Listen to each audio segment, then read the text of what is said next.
नमस्कार मित्रांनो. नमस्कार.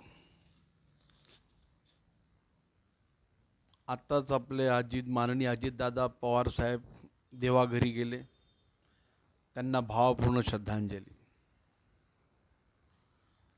वाईट वाटतंय. आणि आपले आता पत्रकार बांधव आणि मीडिया त्यांच्याबद्दल ज्या चांगल्या गोष्टी आहेत त्या आपल्याशी शेअर करताय. आणि त्या गोष्टी ऐकून अजूनच जास्त दुःख व्हायला लागलंय का माननीय अजितदादा किती महान आणि किती थोर विचारांचे होते ते आता पूर्णपणे कळायला लागलेत. सर्वसामान्य लोकांना काही माहीत नसते या गोष्टीबद्दल.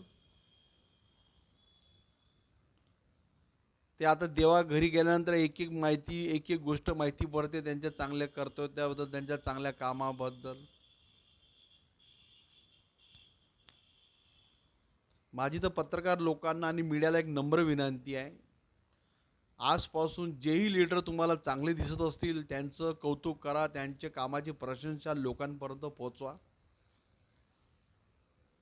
म्हणजे आम्हाला सर्वसामान्य जनतेला माहीत पडतील का कोणते लीडर किती चांगले आहेत, काय चांगले आहेत, हे त्यांच्याबद्दल भूमिका स्पष्ट करा.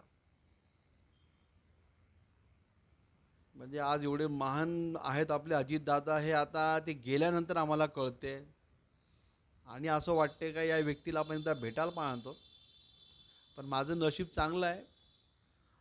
मराठा महासंघाचा जेव्हा मोर्चा होता तेव्हा दादासाहेब आमच्या ट्रॅव्हल्सकडनं जात होते. तर तेव्हा त्यांना मी गुलाबाचं एक फूल दिलं होतं. माझ्यासोबत आमचे मित्र पण होते विकास राठोड म्हणून. त्यांनी पण एक गुलाबाचं फूल दिलं. आणि त्या प्रसन्न व्यक्तींनी एकदम छान विचारलं, कसा आहेस तुम्ही. बस तीच एक आमची एक क्षणाची भेट. आणि मी तर म्हणतो जे भाग्यवान असतील लोक जे अजितदादासोबत नेहमी फिरत असतील, नेहमी त्यांच्या सहवासात असाल, खरोखर असं वाटते कधी कधी ती अजितदादा खरंच एक देवरूपी व्यक्ती होते.